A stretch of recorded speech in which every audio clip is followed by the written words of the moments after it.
The next phase is upon us of the first wave of inflation. We are halfway through the first wave, and my guess is that we are shifting towards hypergear to form the peak. And by peak, I mean peak insanity, of course. At this point, my guess is that people will get to the point where they see what's happening in the stock market.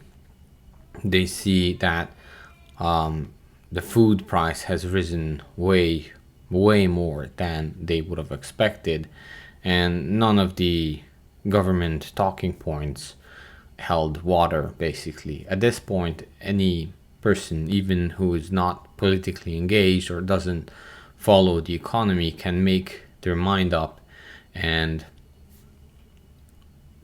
start hoarding basically anything that they can hoard. Anything that can be hoarded will be hoarded in this first wave. The problem will occur later, and we can talk about that. However, when I compare the Romanian situation of the 90s that I lived through as a young person, and today's economics and economic policies, what I really look at is the shift in mentality of the people, how they reacted to certain policies, how they acted in order to protect their best interest and ensure survivability, basically. And that really doesn't change. Yes, the Fed can do anything and they can raise rates, and unless they do to at least 5%, in my unprofessional opinion, we'll just stay course and everything will continue.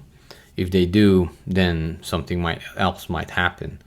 One thing is for sure, that the human spirit and the human mentality hasn't changed that much.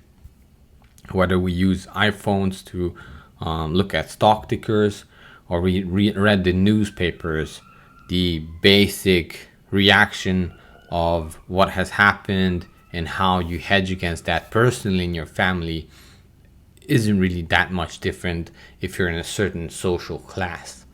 It actually differs much more based on social class instead of past, present, or future. So based on that, what can I say?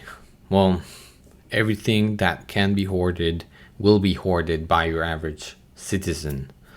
So that means that diapers, that means that female sanitary pads, canned goods, anything else, household items that you need, that you thought you would need next year, the year after, it will make sense for the average consumer to just buy it now, right? And hoard it, even possibly sell it later. You can make, right, just on eggs, if you if you would have invested all your money into eggs or egg producing assets, right, last year, you would be up, last year this time, you would be up around 161%. Eventually, everyone can do that math. And then you just look at the stock markets and the floating heads in the media talking about, well, why is the recession coming, and making this huge analysis of what's going to happen and why it's going to happen and how it's not this or that or the following administration's fault or anything like that, when actually it just all comes very basic down to basic math of outflowing and inflowing currency. And then based on that, the human perception, how it changes, right? So whatever they find, whatever they come up with, or try to divert your attention to something very special right now that you have to focus on, looks like we're gonna stay course.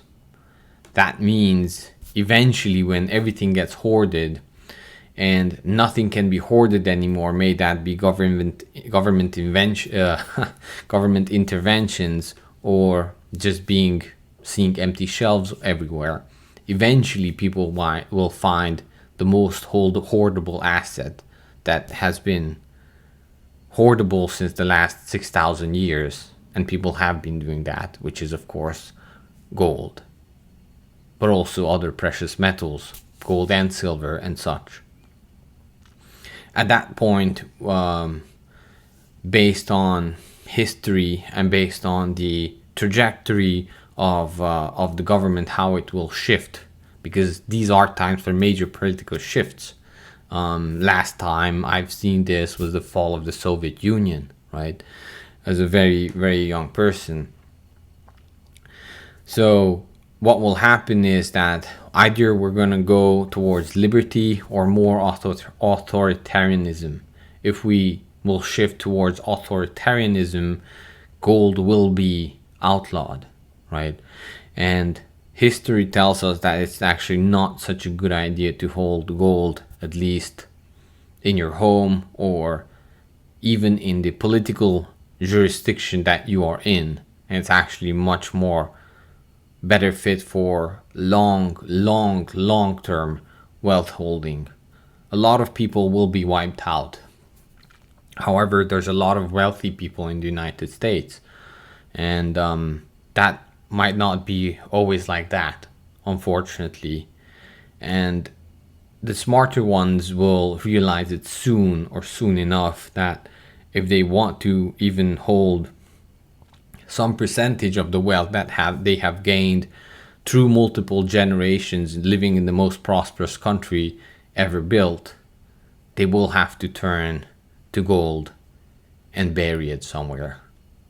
Just like how many people did when communism came to Eastern Europe. And sometimes that was in the ground for more than 40 years.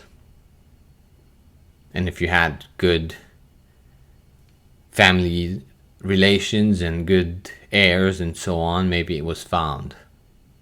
And that's how people lived through long, horrible times in order to regain some of that. Essentially taking off the chips from the table in this casino of madness that we're going through.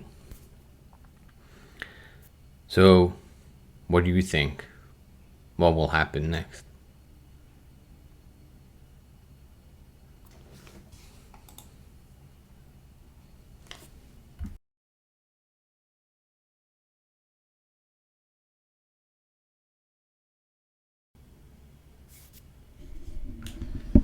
People will hoard to the point that they have no cash left. And then the short-term deflation will wipe them out because they will not have 3 months, 6 months worth of cash to cover the basic costs of life. To my family, I tell that they should have at least 6 months worth of cash savings to make sure that a short-term deflation will not take them out. Prep. Don't hoard. Make a plan. Check it twice. Make sure that it fits in your budget. And make sure that you actually list out the needs that you have and where you can cut back. And based on that, you can prepare and you can do your best assumptions and work out a list and go one by one and check off everything on that list. The problem is that people will hoard everything and anything, and that at that point they will waste too much money on useless items because a lot of YouTubers or even the media is pushing it. And it actually might look good temporarily because inflation is pushing the price up anyway. But I would say that you need to make a plan and follow it. And focus on food, shelter, and security.